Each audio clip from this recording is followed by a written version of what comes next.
Mobile Tech RX, the app that helps you make more money. Don't forget to grab your Magnatech mat, available at most PDR tool distributors.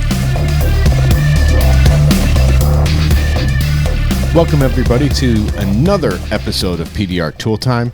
This is episode 263. It is a continuation of our episode with the man, the myth, the legend, Lito Balderrama, Natalio Balderrama from the original Dent Wizard. And what do you think about that last week's episode, Daniel? What do you think? Man, I learned so much. Everything that I heard was wrong. I never heard anything about him going to Australia. You know, I heard he went to Germany. So it was like setting the record straight. I loved it. Yeah, there were so many things. Even as an employee of Dent Wizard, there was a lot of myths and, you know, behind it and mysterious ways of why he did it. And you know, even the name of how he came up with Dent Wizard. And there's all sorts of things in this past episode. And this current episode that you're listening to right now, we're going to get into more of the current stuff as he progressed as the Dent Wizard and his relation to building his empire. Is it safe to say that? Sure, absolutely.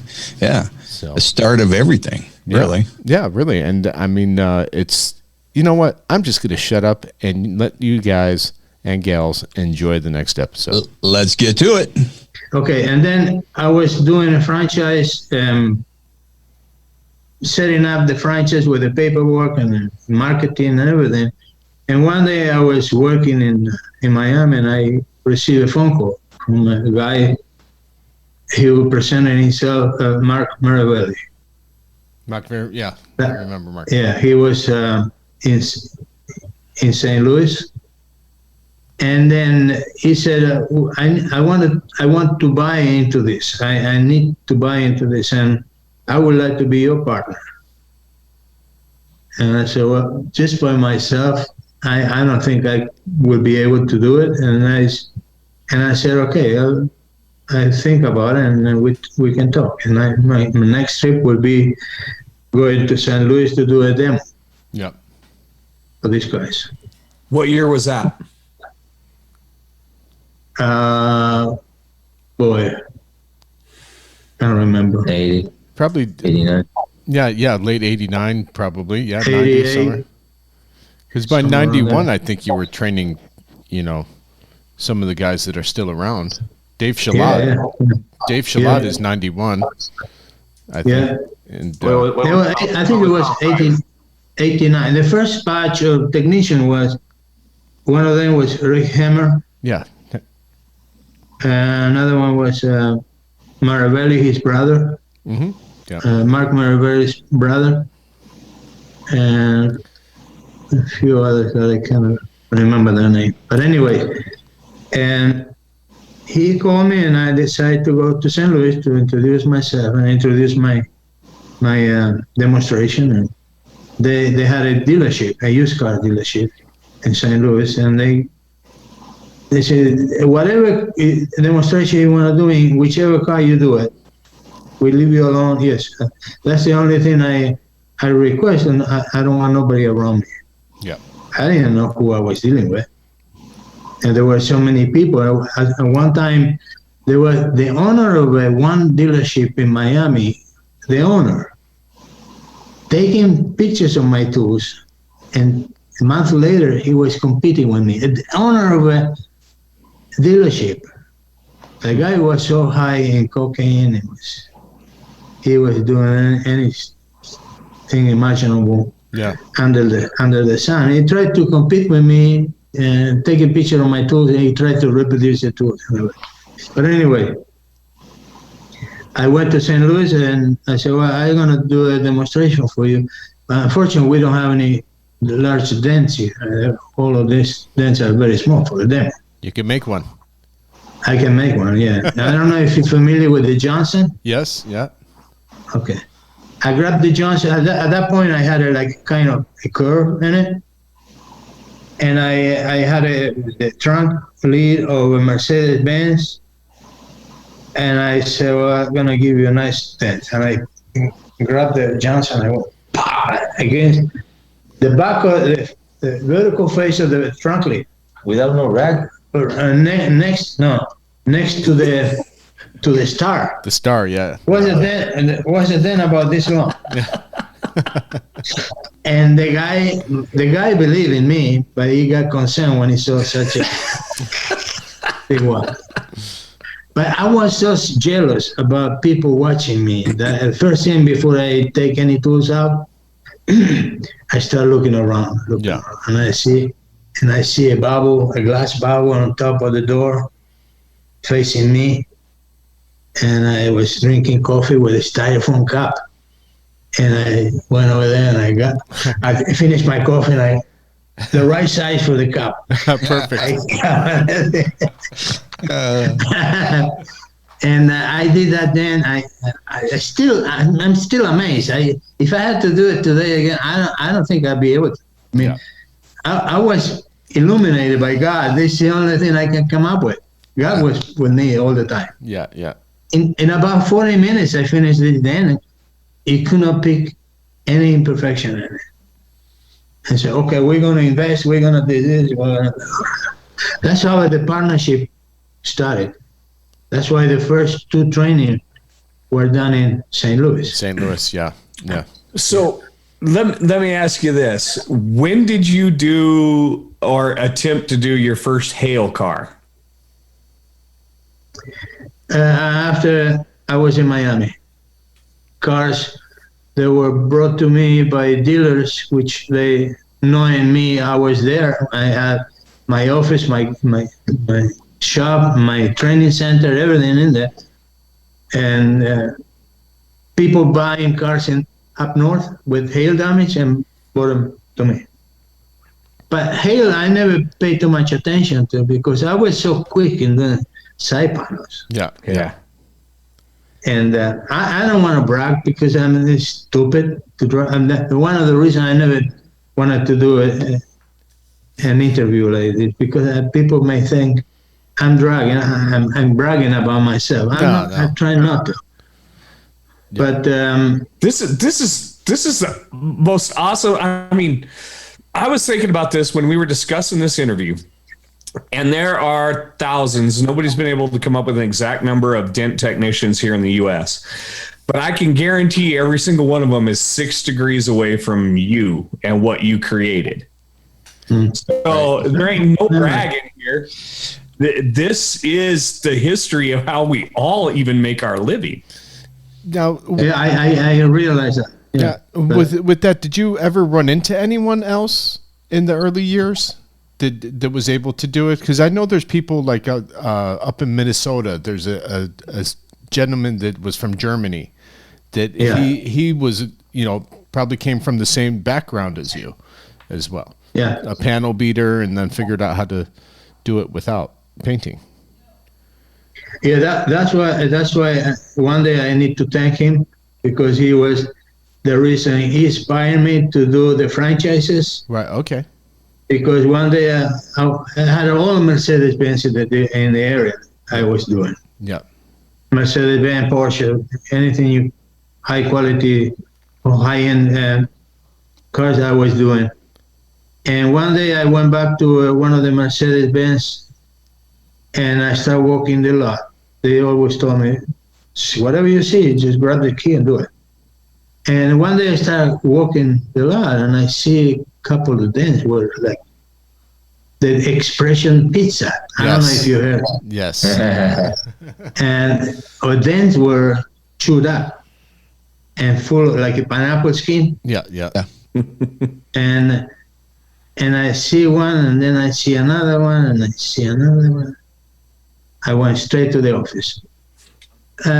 Somebody is doing your car beside me because I see many cars where they were touched and they were not finished. I refused to touch them because those paint, most of them they were cracked. Yeah. And then the manager, which appreciated me a lot, he said, the owner found about this guy up north, Jorgen. Yeah, Jorgen. Yeah. And he said, And he said, we flew him over here maybe because I was making too much money. So they thought they were able to do it for less.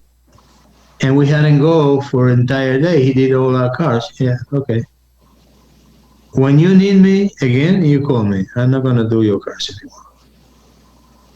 And I didn't go back.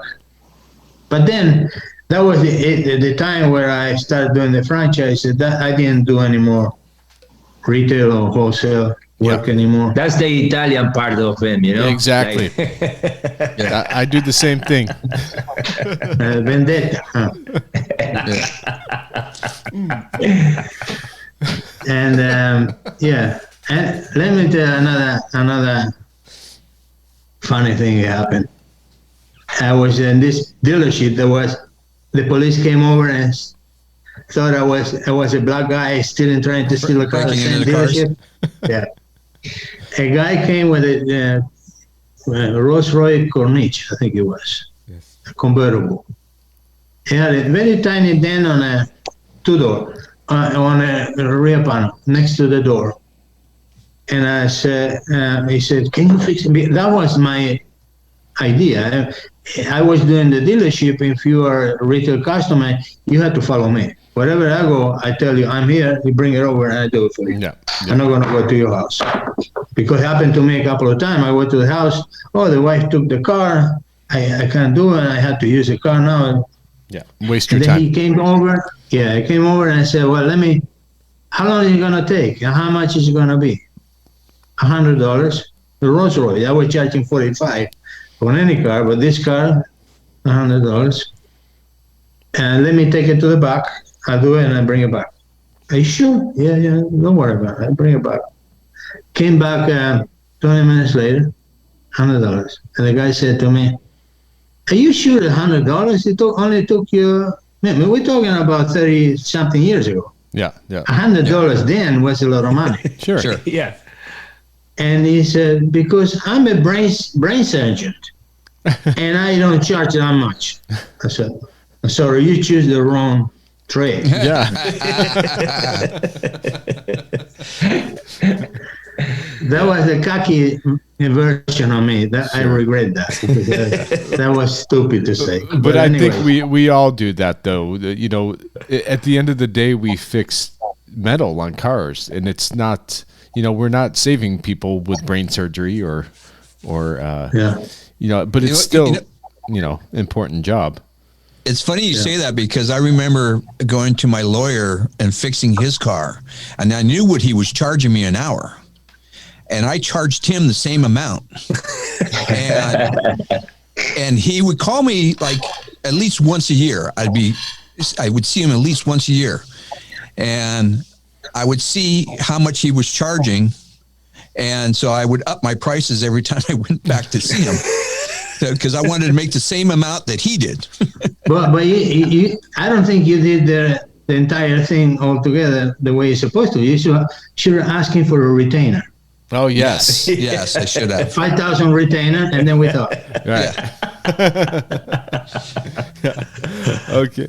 So now it's the early 90s. You're in St. Louis, you're training, and you're happy doing what you're doing, I loved it. I mean, that was my life. Yeah. Then I moved to Miami. That's why we started doing the training over there. Yeah. So let me ask you this. So all the Dent Wizard stuff is folklore for me, but I always heard from all the Dent Wizards how hard the training was, that the training was very regimented. Was that by your design? Yeah. Where'd that come from? Why was it like that? Because I always consider this was a privilege for people to learn this, and you need to see the character of the person at the very beginning to see whether they made for this or they weren't made for this, or whether maybe it's the wrong way to think. Maybe they deserve to do this or not. We're paying good money then to be trained. We were asking the franchisee to pay them like $2,800 a month 30 years ago while they were in training. Yeah. And I was not only responding for myself, but also for the franchisee. They giving you good money. You need to give back all you have in order to, do your part. Yeah. No, I think it was smart. That was very, very smart to do that. And Daniel, I know, like when I started, I was 20 years old and I was hired by corporate Dent Wizard. I wasn't a franchisee. I was in Chicago, and they, at the time that I've told the story before, I was the youngest corporate technician they hired at the time. They wanted you 21 years old. They wanted, they did background checks on you. You had to have your eyes examined, physical. Everything had to been done before you were ever hired by Dent Wizard. And we don't really talk about our training all that much. Even, to this day, I don't. I'll give you little bits and pieces, but it was a privilege to be, trained by Dent Wizard. Well, I was told that, you had to carry around your master tool, and if you dropped your master tool, you're out. Yeah. Something like that. I hear a comment on Facebook. Somebody said, "Oh, they post a picture of the master," and somebody made a comment. "Oh, I use that as a paperweight." Yeah. In my desk, and all of a sudden I see available in the market the tool called the slapper, and that was part of what the master used to do, slapping crowns and slapping smiles, I used to call them. Absolutely. Yeah. Or even reverse it, go inside the door and push the dent, and with the tip of the tool, we used to push the dent. Yeah. High spots. That's what I had. I still the colors here on my Yeah, I think I still got that too. And, rocking the tool back and forth. Yeah. But that was the tool that's what I call the master, because it was multiple things you could do with that tool. Multiple things. I'm telling you a story. If I had a little bit of rust on the edge of it, I was not going to eat that day. I'm telling you. That's for sure. That's literally like that. Yeah. I think the master I got had a hole in it for also bending the tools. Was that on the original master also? Yeah. It had a hole that you could get even 9mm diameter tools. Inside the hole, you can use it to bend, to give it different shapes. That's one of the things that I don't see today, or maybe I'm not familiar with somebody selling those tools. But those tools were so bendable. That's what the full tool set, including hammer and dolly and everything, was like 22 tools, something like that. Because every tool, it become to be like 15 tools, only one tool. The way you bend them, you can make it left or right, you can make it a hook, you can make it straight. And they bend them, but you can still push on them. They were still rigid. Oh, yeah. Yeah. And some of them eventually they get fatigue in the metal and it will break, but not before you squeeze a lot of money. Yeah. Now, why? That's the big mystery with the Dent Wizard tools. Like, I still have my master. Opa, look at that. And it's still shiny. And it needs shiny. to be polished. You can continue talking because it's still shining. Yeah.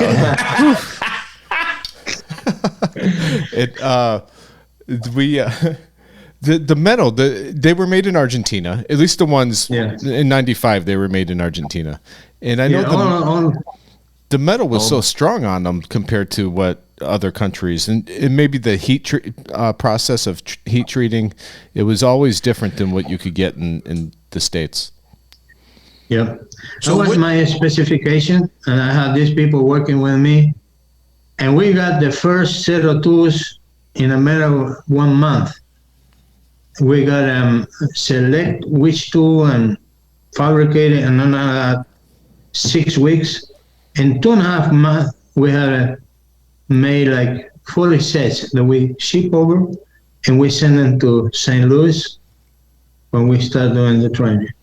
Yeah, the heat treatment, the different areas of the tool. You can bend them, some of them in different areas you cannot bend them. Yeah. Only in the area that will make a change in the tool capacity. So what were the tools, spring steel, or were they a combination? What was a combination? A combination? Yeah. And there are regular carbon steel, Yeah. which are treated in a way that become to be rigid or maneuverable. Yeah. And he's not going to tell you all the secrets. No. No, unless you want me to kill you. Exactly. Yeah. So all the tools were being made back then in St. Louis. No, I mean, Argentina. Argentina, sorry. And Yeah. so I got trained in 93, and my first set of tools came from A1. So did somebody leave Dent Wizard training? And I'm trying to connect the dots of how it broke away from Dent Wizard and the independents started to get trained and learn. Yeah, you could see it coming. I mean, I never had a patent on those tools because I knew once you have a patent, you're revealing everything. Until today, I don't think anybody can say, I duplicated those tools exactly the way they were in Argentina. You can't. You can't. There's no plan. There's no disclosure of how they were made, nor the type of material that was used. So how did you find the tool maker? Was it somebody you already knew? No, this guy, it was from my hometown in Argentina. I knew him before I left Argentina. They were doing special tools for manufacturers. Okay. For example, they will have a new model coming out, Volkswagen. They need a special tool to remove any portion of the engine. The tools that you cannot buy anywhere else, they had to be manufactured specifically for that. Yeah. And they were manufacturers of ratchets, the ones you can measure, the strength you can Torque wrench? torque Yeah. wrench, and that you had to be good in tempering the metal Yeah. Yeah. to be able to, because that's mainly what it is. If you temper the metal in a different way, the torque is not going to work the way it's supposed to work. Right. Yeah. I think it was good too because not only were you supporting your home country and your people in your hometown, you were bringing good quality tools to America that were not being able to reproduce in America as well. I still to this day use a lot of my original Dent Wizard tools, and I know nowadays you still sell tools with your business, Dent Legend, and you still train. Actually, I'm not training. I don't train anymore. I think my last training was done like 3 years ago. Oh, you're done. Oh, good for you. Yeah, Congratulations. I can't. My eyes doesn't allow me to, and my shoulder. If I had to do a demonstration to the tech, I would not able to do it because my shoulder is. That's why you passed the torch to Jonathan, your son. Yeah. The big shoes to And I fill. hope Big shoes to I fill, hope it Jonathan. can carry. Yeah. I saw the last car he did. It was a tailgate. It was a pretty bad, nasty dent. I think it was in a Chevy Traverse or something like that. And Yeah. it took you like 6-7 hours. Yeah, I think that it could have taken me only 1 hour. It took me the entire day almost. Yeah. It was for my church pastor. Uh-huh. And I did it for him, and I didn't want to charge him. And it was a big dent on the tailgate. Yeah. And I was having to get on top of a step ladder to get to a position where the gate was open. That was cruel. That was very bad for me. I mean, You were my done. arthritis, yeah, Yeah. and my dizziness. Yeah. How old are you, Lito? Well, I'm not a woman. I can tell you. Yeah. I mean, I'm 72. 72. Yeah. That's good. All right. So those of you that are 20 that are spending 6 hours, just know that Lito will still stomp a little mud hole in your butt. Yeah. He'll still beat you. No, and that's funny. Even like my own father, I know when he retired, he was a carpenter, and the day he was done, he put his hammer down and said, "That's it, I'm done," and that was it. He retired just like that.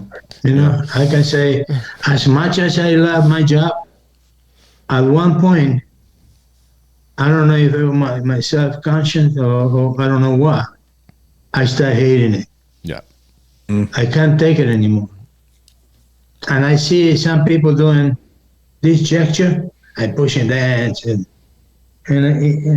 it's like stabbing myself with a knife. Yeah. I can't take that anymore. I can't see it. Yeah. That's why I could not train anymore. Mm-hmm. Yeah. Yeah, I think it's a sad situation, but that's the way it is. Yeah. I think it's important. That's why we wanted to do this interview, is to kind of put a timestamp and to let the people know that has come even after us. You know, I've been in this industry 26 years. Daniel, he's almost 60 now, and he's been. Sorry, Daniel. That's okay. I'm ratting you out. I'm like, am I really almost 60? You're closer to 60 now. You don't look like. And, Somebody told me the other day, Natalia, you look good. you do look You good. don't look like your age. No. You look 71. No, I think I've been in. Carl and John and me, I think we're both been about doing the it same for- age, right? Yeah, 47. this year. Yeah, I'll be 47 this year. So No, he's 40. And 42. 42. I've 32, been yeah. I've been fixing cars for 30 years, and man, I still love it. yeah, still love it. I still do Yeah, stupid I stuff hope- like agree to buff out an entire.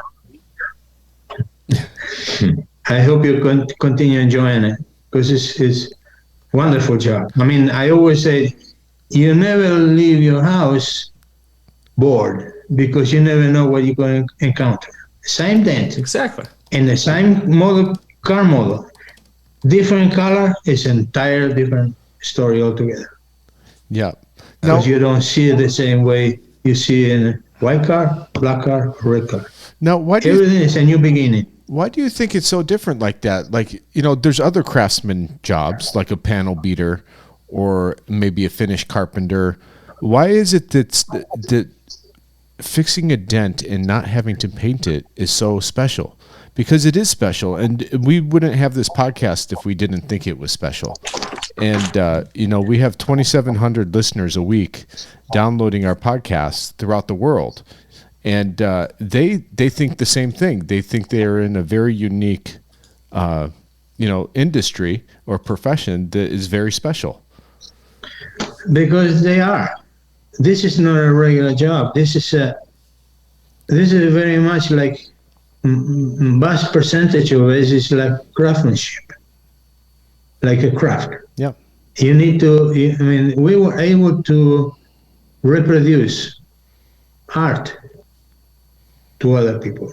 Yeah. Something they will very much doubt at the very beginning. I mean, because you're a Picasso, it doesn't mean you're going to be able to train many other little Picassos. Yeah. But I proved that I was able to do it. You were. Maybe my military regime was coming from there without realizing. I need to make sure that I prove myself, that I can train people. I will not take anybody coming here for a rest. And they coming here to learn and to absorb what I'm trying to teach. Yeah. Time-wise, we had a room in Miami, which we used to call them the dungeon. Oh, no, I didn't call them the technician. Technicians. Yeah. We had a single reflection board in the room. And we have like 6, 7 door stands facing toward the same board. Instead of everyone having one board each, I have a single board, and every door is facing to the same board, the reflection board. And it was so hot, we didn't have air conditioning. Yeah. We did have a nice place where we can train, but no air conditioning then, only fans. In the dungeon, You need to get out of the dungeon the sooner the better, and the only way is to have it, no offense, no nothing there. Yeah. Be motivated. That's why when we were in St. Louis, we didn't want to. They knew by week 4 if you were going to make it or not. And if a franchisee or a franchise paid a lot of money to be there, we were told $30,000 investment by the time it was all done for 2 months.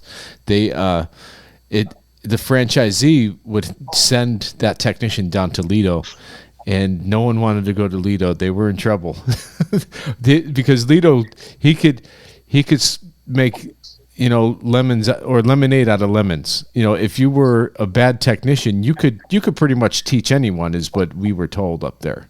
That's what we were told.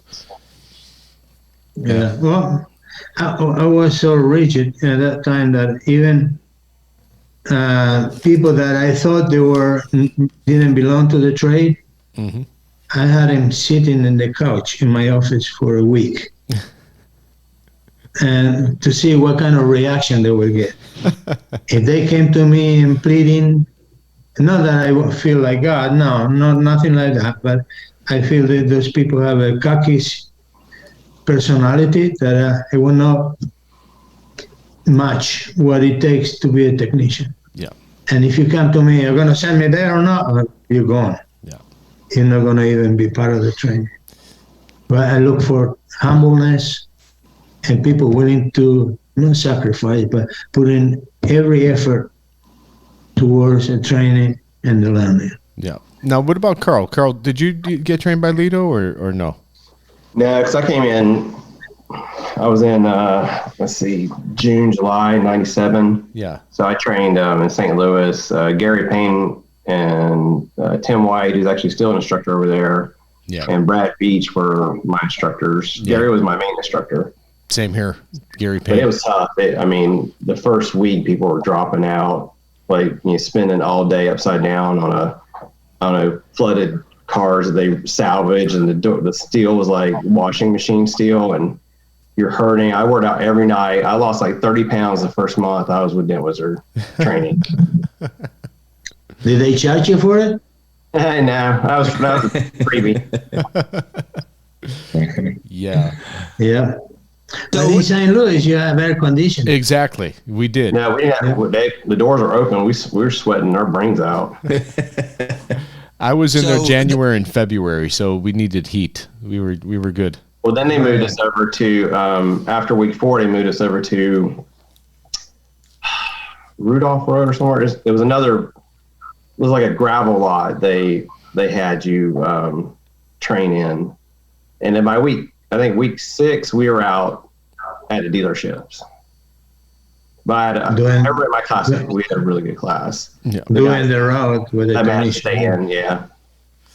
Now, Daniel, we keep on cutting you off. You have something to say. I'm sorry. So I'm curious to know, the first time you went to MTE, what was your first impression of going to MTE and seeing all the tools and everything at MTE? Well, I was amazed. But then again, coming from where I come from, I said something came to my mind, the 22 tool set. And I see, even if you want to access in a certain area of a panel, you need a special tool.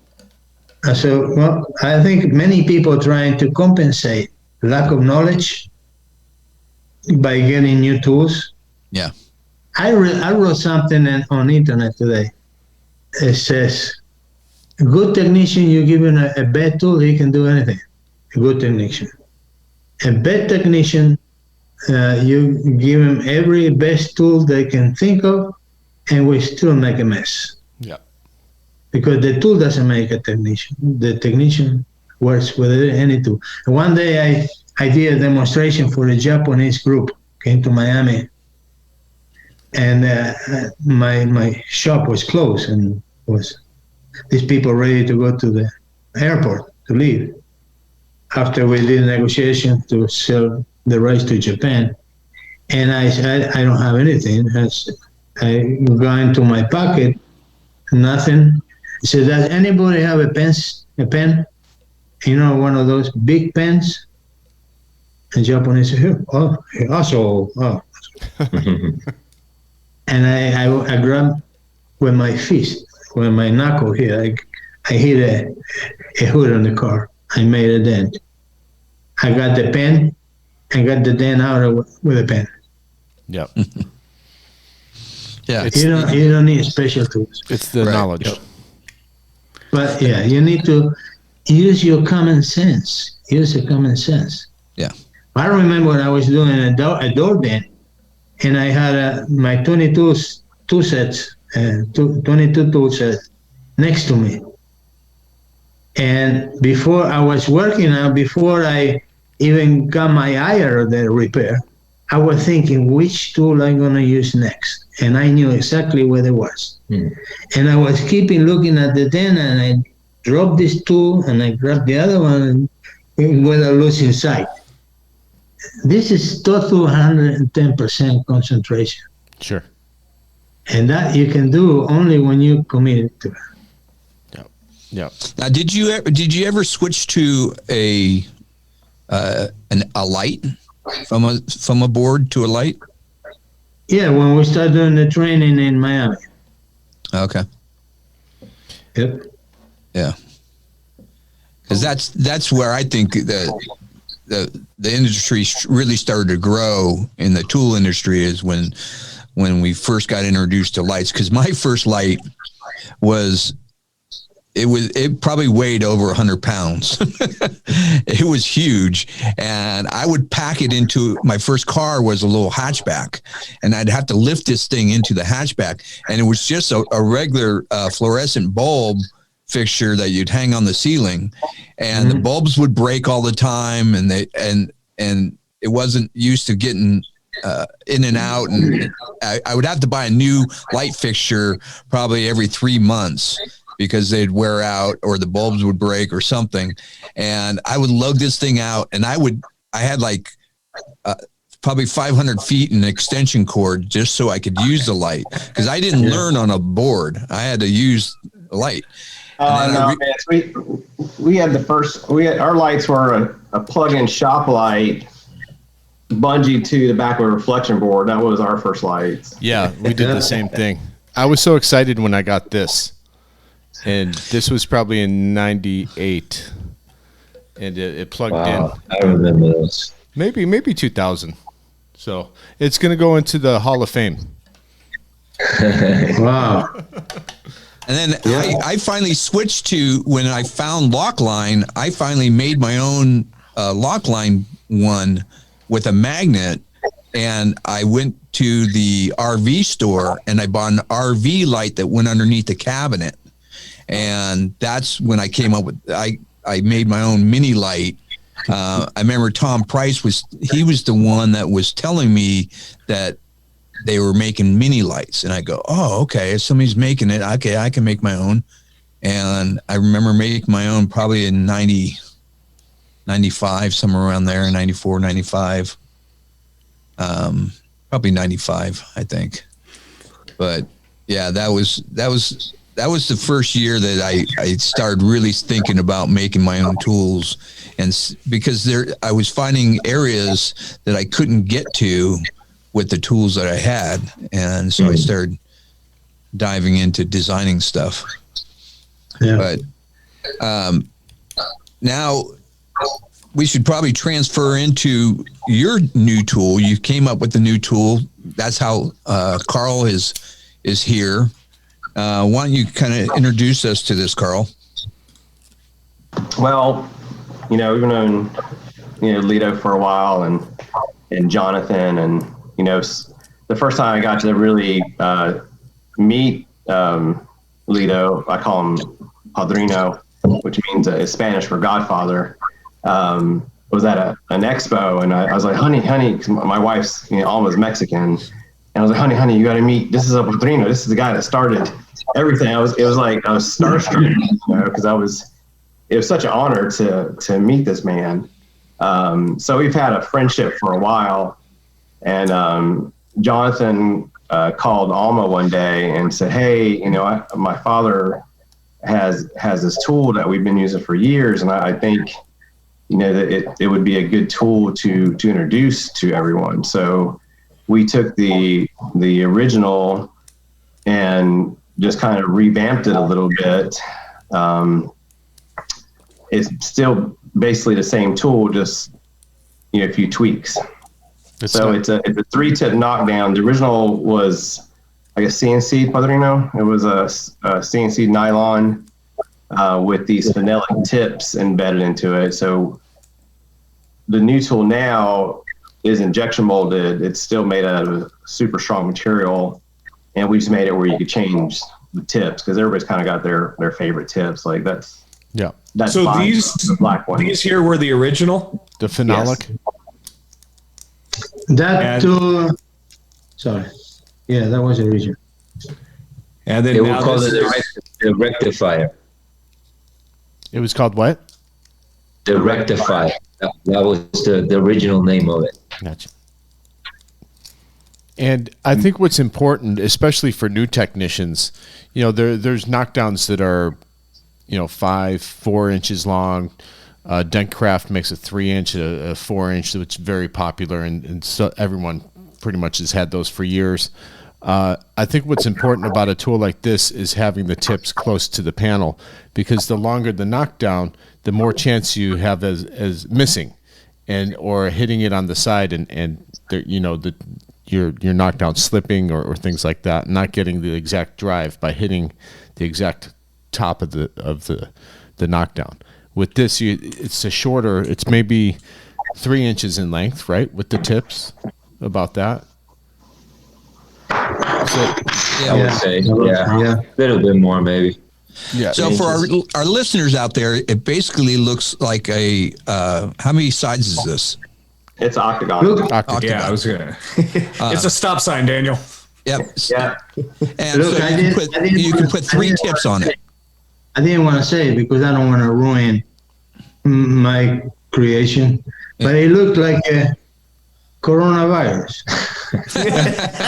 Don't go there. But what's great about this is you got 3 tips on here, which I love, because up until I got this, I have my tips hanging on my belt and on extensions, and I always have 2. But there's times there where I would like to have 3. And this serves the purpose of that. Is I get to have 3 choices, and if you're working on a big dent, you're going to go through 3 different tips, without a doubt. So I love it for that. Now, where are we able to find this tool? StuckyTools.com right now, and then we've sent some out for Anson and A1 and some of the other companies to look at. And it comes with magnets on the back, so you can set it down and it's not going to slide off the panel when you're doing hail. Now, does it come with tips or without tips? We sell it without tips, but we also offer it with tips right now. Anson was kind enough, Christina hooked us up with 3 of their phenolic tips.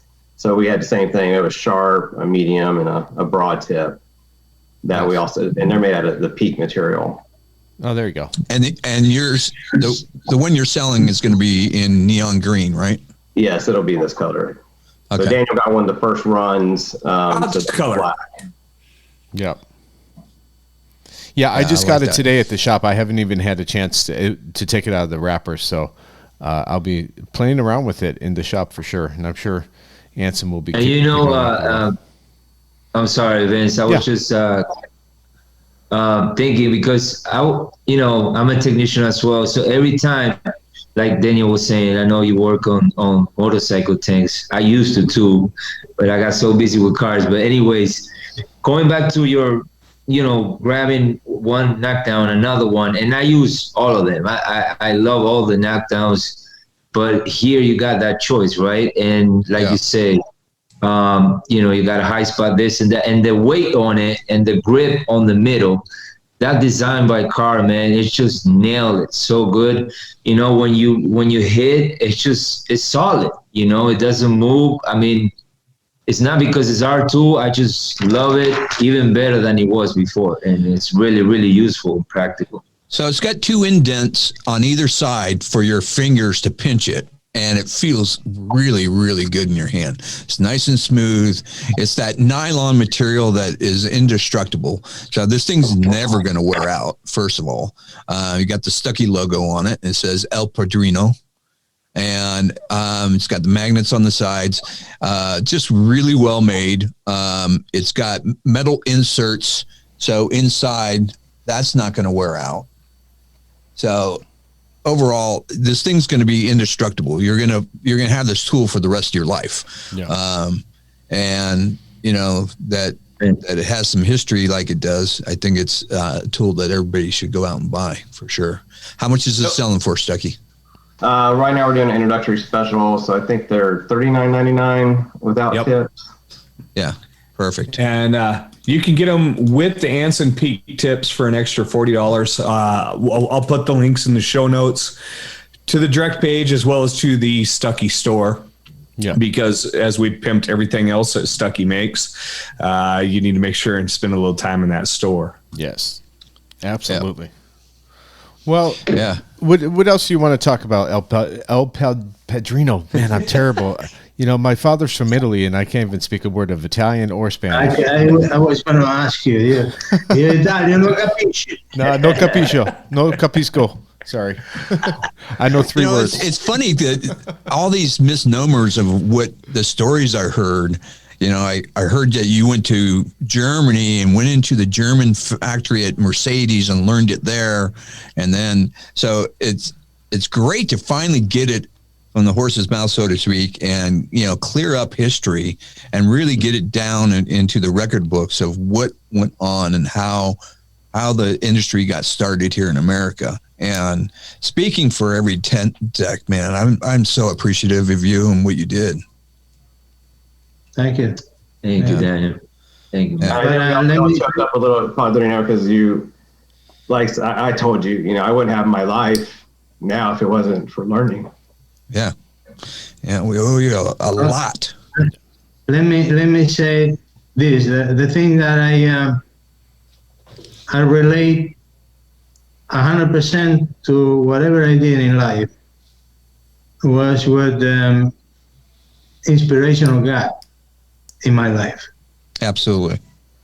And as a matter of fact, whatever comes out of this, a percentage of this will go to charity. So we have a hospital in Miami called St. Jude, which they help little kids with cancer. Yeah. And they don't have to pay anything, even the parents. Yeah. And that's a course that I would suggest anybody wanting to do any charity work, looking into that. Yeah. Awesome. And that's my purpose in life. I mean, it came to me a little late. As every Christian, I was with God at one point, and then I moved away from God, and I regret that. But now, like God Stephen used to say, I am old, but I'm happy. Yeah. Especially under the wings of God. Nice. That's the message I will. Do not think that everything you do in life is your own merit. Nice. You need to give credit to God. Sure. It's a gift. It's a gift given by God, for sure. Yep. And we happen to be in an absolutely wonderful industry that has blessed myself and my family for many years, and I still love it to this day. I'm semi-retired. I don't fix dents, but I sell tools, and I train to be safe while working on vehicles. So, you know, but I can never picture not being in this industry. I was 20 years old when I started, and I'm 47 now, and I still love it as much as the first day. So, and I have you to thank for that, for creating this industry in this country, and I'm very appreciative of that. Thank you. Thank God. Don't thank me. Well, thank God for putting Lito on this planet. Let me say something. I want to send my regards to my dear friend, Tom Price. Yep. He's my dear friend, my brother. Yeah. We've his had family. Yeah.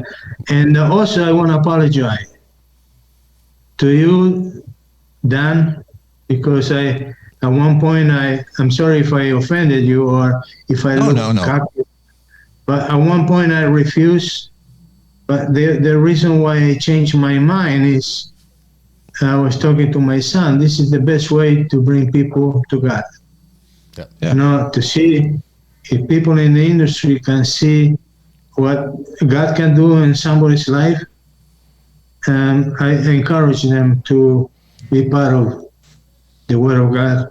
Yeah. Also, I want to apologize to Mike Toledo. He was also one of the person to ask me to do an interview, and I reject. Not that I was disrespectful, but I wasn't feeling good at that point. I wasn't feeling good until I done that. You're not gonna bite me. Yeah. Everything is nice.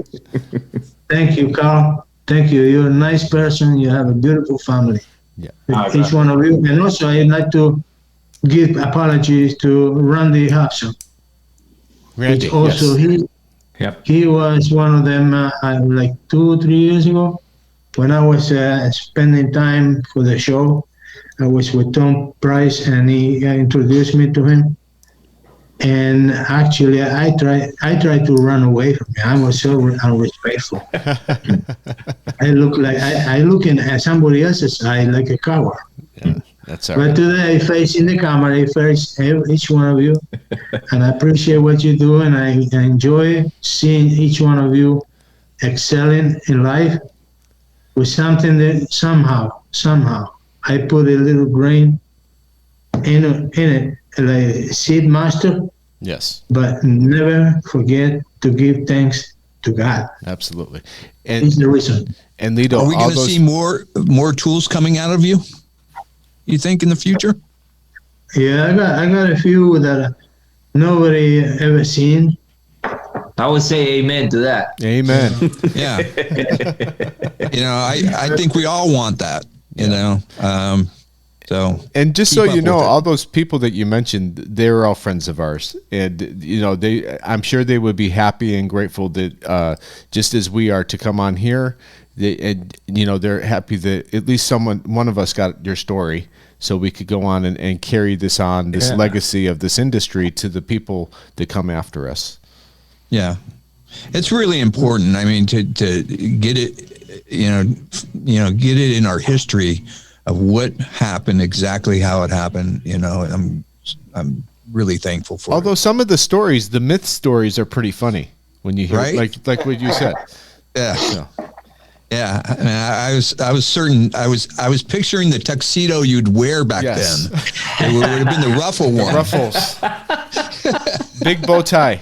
Yeah, I look like a penguin. Hey, I will ask my mom. Maybe she has a picture he don't even remember, man. yeah. You should show some old pictures. But I love the shoe story because I did hear that story from somebody early on. I think it was my local Dent Wizard here in town told me that story, and I was like, "What? No way! I didn't believe that story." So it's good to hear it from the horse's mouth. That's right. Yeah. Well, once again, thank you for coming on. We really appreciate you. Thank you, Stuckey, for making this happen. Jonathan, it was a pleasure having you on. And Me too. Anytime you guys want to come back on, just let us know if you have something to talk about or something to share. Please feel free to contact us and make it happen. Absolutely. I just want to say something else. In the package where the tool is going to be, there is a scripture of the Bible. Yes, on the back. Yeah. Yep. Nice. Whoever gets it, read it and assimilate it and follow it. Because Awesome. he's the only reason. Yes. Okay. I like it. Can I add something really quick? Yeah. Vince was saying, he made me think, man, because he was saying, what makes us so different or special because we fix the dents, we're not fixing people. But for me, I was just thinking in that question, and we get so excited and happy when we're working on a dent, and we know it's going to bring in some way, somehow, joy to the person. We're not thinking even in the money we're going to receive. It's personal for us. So for me, it's like when I'm going to give something to my child, a present, and I already see that face coming or something, I get more excited because I'm putting my effort to give that joy or something. So you already part of that, you know, and it's wonderful. And even when you're doing hell, you're not going to fix a car, you're gonna be, you know, you're gonna charge money, it's good money, but still when you see that car in a way, and when you see the customer, even from far, they delivering the car to him, you see his reaction, man, and it produces something inside, right? It's hard to describe, so it's a blessing. Yeah, it's still one of the best feelings ever when you see your customer's face. Yeah. And you just fix their baby. Yeah. And let me say something else. If I'm talking too much now. Before I didn't want to talk. We got all the time in the world. Yeah. We're not on time limit. When you face the mirror, think the marvelous image you're seeing is another creation of God. Sure. Yeah. Yep. And then let me give you another story, funny one. Yeah. I was in Florida on a Mercedes-Benz dealership. And the guy came over and he brought too many cars to me, new. He's changing cars, bringing over to me, little dent, big dent. One day he had a 300C, about 30 something years ago, with a big dent, elongated dent on the bottom of the rear fender, almost following the lower section of it. The body line? Big dent, about 1 foot. And it was a line, like he dragged something against a pole or something. And he goes in. And he said, well, can you fix it? Yeah, I will fix it. Let me take it back. I take it back to the dealership. Under the weeping willow in the shade. Fixed the car and pow, pow, pow. And I imagine this car going crazy, all those noises. I was using the dolly and the master tool to flatten the surface up. When I came back and delivered the car was so nervous and so appreciative and so thankful. He said to me this, you don't imagine, this is a brand new car. This is like getting my daughter's virginity back.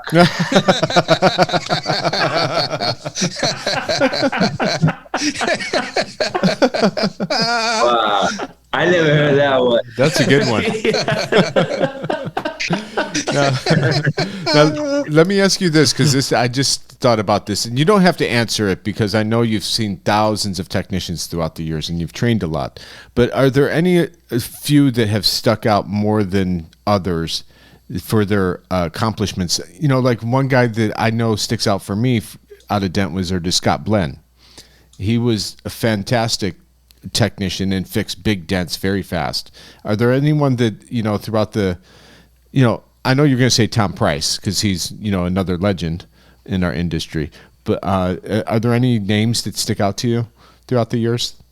There are other ones, and the one that I really got surprised by was a person that I trained, one of the last person I trained. It was like 3 or 4 years ago. Jonathan? No, sorry. That was long ago. He's good too, but it didn't surprise me yet. Yeah. But this guy... That's the Italian side there. Yeah. I walk over a hood and a 3 weeks training. He was in the 3rd week. I walk over the hood, I put it on the stand. Now I want you to fix it. He invested like 1 day. He came up perfect in 3 weeks training. Yeah. It wasn't aluminum? No, it wasn't aluminum. Dave from Myers. Dave, what's his name? Last name? I can't remember. Okay, Dave. Yeah. Very interesting person. Very intelligent. Mm-hmm. Very dedicated. He was a mechanic by trade, and then he was a salesperson, and then he wanted to learn dance, and he really surprised me. Yeah. Everybody else were good, but this guy was extremely good. He was a natural, right? It was, I had one of those when I started early on. I was training, and I had a guy. His name, I remember his name because it was unusual. His name was Caesar, and I told him nothing to do with the dressing. No. Huh? Yeah. Nothing to do with the dressing. Yeah, no dressing. But I think he had an advantage because he watched the Dent guy for 2 years, and he came to me and I said, "Well, my training is 3 weeks minimum, right?" And in 1 week, I was already training him the stuff I would train somebody in the third week, and by the end of 2 weeks, he's like, I'm like, "You're ready, actually. I mean, I don't know how, but you're such a natural." And I let him go in 2 weeks, which I never did before. And I never met anybody like him. So yeah, there's those few unique people like that. Yeah. Yeah. And I think nowadays, some of the technicians, the ones that come in now, they have an advantage because of the amount of tools that are out there as well, that they could, it advances their training a lot quicker than what we had. You know, our tools, like you said, the technician is the technician and the tool does not make the technician, but sometimes having the right tool will make it easier. And it seems like the learning curve has been sped up a lot faster now than years ago. Yeah, but now we have different materials. You know, we have different aluminum, high strength steel, all that stuff. Yeah, and I have all those great tools that I get, and yet I'll still just use my tap down to finish pushing the last like 4 or 5 dents because I don't want to move my hand. Yeah. That's why I like this. Is it? Oh yeah. You can hold it like this and use it to push. It's really comfortable in your hand for just using it as just a regular push tool instead of a pen. I don't have to use my pen anymore. There you go. The dolly, like don't use it as a weapon on the tops of doors. A weapon. Yeah. I'm not responsible if you use it to punch somebody. Now I got to put a disclaimer on the packaging now. Yeah. Oh yeah. Yeah. Hopefully you don't get pulled over with this in your car next. Yeah. Got a lot of. I used to get popped at the airport because I have my knockdown in my pocket, and they're like, "What's that?" Yeah. Yep. Well, guys, I think that brings us to the end of our show. And again, thank you very much, guys, for coming on. And don't forget to level up your tools. One thing I'd like to add, for in support of El Padrino, I would love to see more of your creations come out. So hopefully you can think of some other things that you want to share with everybody, and we can have more of your tools out there. Yeah. Agreed. Sure. Thank you for your confidence, and thank you for being nice to me. I don't think of me as something special. I mean, I just a right, and this is one of my creations here. There you go. Well, we look forward to seeing what Jonathan's going to do to carry on the torch. Yeah.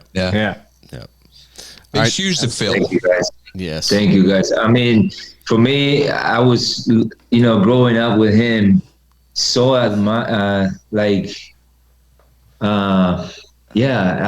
him because, I knew who he was, and just a lot of people coming, and he influenced so many people. I was just amazed at every stage of, even if I recognize it or not, saying to him or no, I was looking at him as a true hero, in my life, and an example. And and character and many things, and effort and hard work and discipline and talent and just being funny and everything. My jokes too?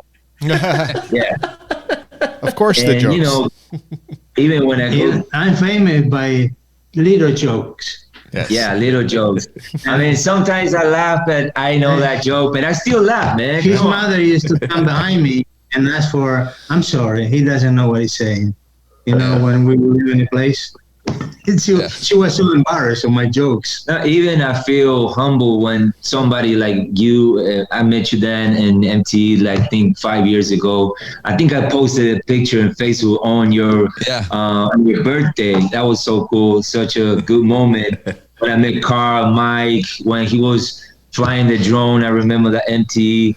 And, you know, seeing you guys talking to him with so much respect and all this, it's just humbling in a way, and just goes back to the source, like he says, you know, we are just tools in the hand of somebody greater. So for me, it's an honor, guys, and an honor, Pa, para estar for being here together. This was a recorded day, March 3/16, and thank you guys so much. Thank you. Listen, There you go. On 316.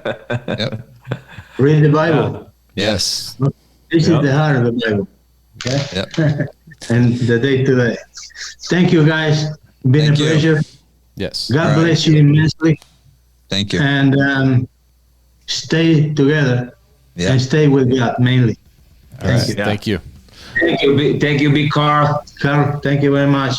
Saludos to Alma. It's all love. Okay, All right, Daniel, guys, take let's us close out. it out. Level up your tools. Don't do stupid stuff. And keep it stiff. Thanks for listening. Make sure to hit that subscribe button so you can stay up to date with all the industry and tool related news every week.